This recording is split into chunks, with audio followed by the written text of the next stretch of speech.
Welcome to the Sound of Economics podcast from Bruegel, the Brussels-based economic policy think tank.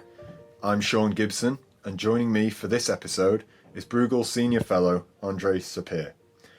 Today we look at Britain's future relationship with the European Union post-Brexit, specifically on the point of trade.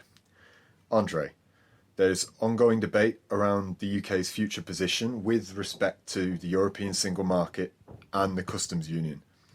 Can we clarify, firstly, the key differences as it stands now between membership of the customs union and membership of the single market? So, at the moment, the UK, by virtue of being a member of the European Union, is a member of both the European single market and the European customs union. And it's important to understand that the customs union and the single market are two different animals.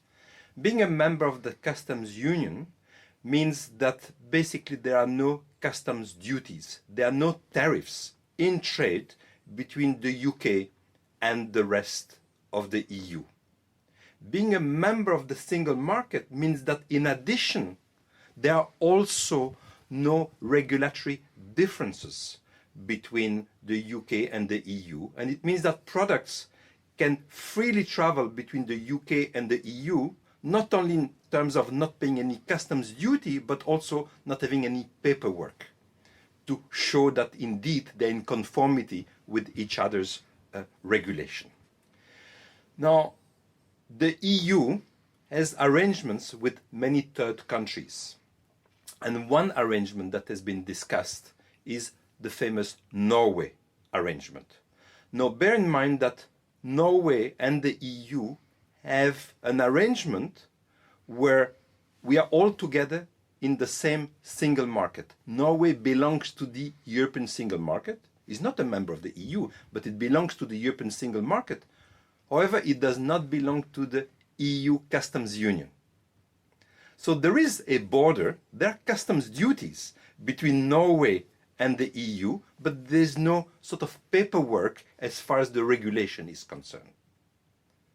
The EU has also an arrangement with only one country, Turkey, which is a customs union arrangement. Between the EU and Turkey, we do have a customs union. That is, basically Turkey applies the same external tariff, the same arrangement that we have with third country is applied by Turkey. But between us and Turkey, there's no customs duties. But Turkey does not belong to the single market. So goods travel freely between Europe and Turkey as far as tariffs are concerned, but not as far as paperwork is concerned. We still need to show each other that products are in conformity, that they meet all regulation if they come from Turkey and vice versa. So the idea has been posited by the UK's leader of the opposition, Jeremy Corbyn of the Labour Party. He said he wants the country to remain part of the customs union. So with Turkey being the only country currently in this position with regards to the EU, what can we see that relationship would bring to the UK? All right. So I think the first thing I should say is that I think from the viewpoint of the EU would be in principle open to have a customs union with the UK, but presumably on a customs union like the one we have with Turkey. And that customs union with Turkey implies that Turkey has essentially surrendered its autonomy as far as trade policy is concerned. Turkish foreign trade policy is the EU's foreign trade policy. Now, there is plus and minus to that. The plus, first of all, is that if the UK was going in this kind of arrangement, it would remain a party to all of the free trade arrangements that the EU has and to which the UK is currently a party. For instance, the free trade arrangement with Canada, the future free trade arrangement with Japan.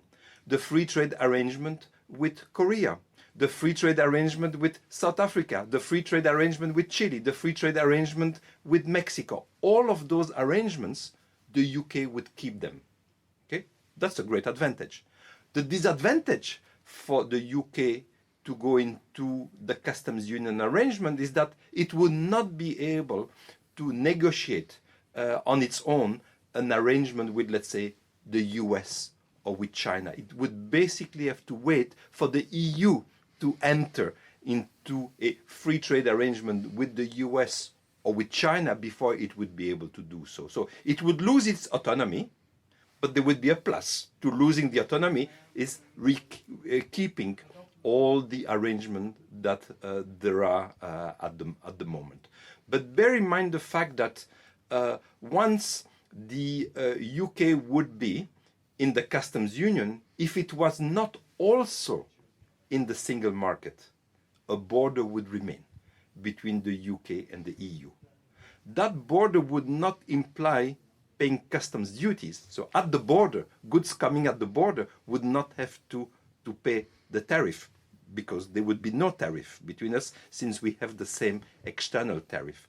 But not being a member of the single market would mean that the UK would have, at least to some extent, different regulation than we have, and one would need to ensure that the paperwork that accompanies the goods show that indeed the UK good entering into the EU market or the UK goods entering into the UK market are meeting each other's different or somewhat different regulatory regimes. So, given that the UK government's current position appears to still favour coming out of both the customs union and the single market, with talk of maintaining some degree of alignment, there doesn't appear currently to be a precedent for this within and with relation to the EU. So is the EU likely to engage with the UK on a new option, or is it more likely that the UK has to select from pre-existing options as they stand? Okay, now we are getting into obviously more speculative grounds, because we are talking about the future, and nobody knows what the future will be, and this is very much a political discussion. I think what we can say safely is that for the start of the negotiation on the future arrangement between the EU and the UK, the EU is expecting the UK to pick one of the models of trade arrangements that it has with partner. Whether it's the Canada kind of arrangement, free trade area, not a customs union and not member of the single market, whether it is the arrangement with Norway, membership of the single market but not membership of the customs union, whether it is the arrangement that the EU has with Turkey, customs union but not single market. So all of those, I think, are possible as far as the EU is concerned. It would say to the UK, look, we have those arrangements, just pick which one you want to negotiate upon.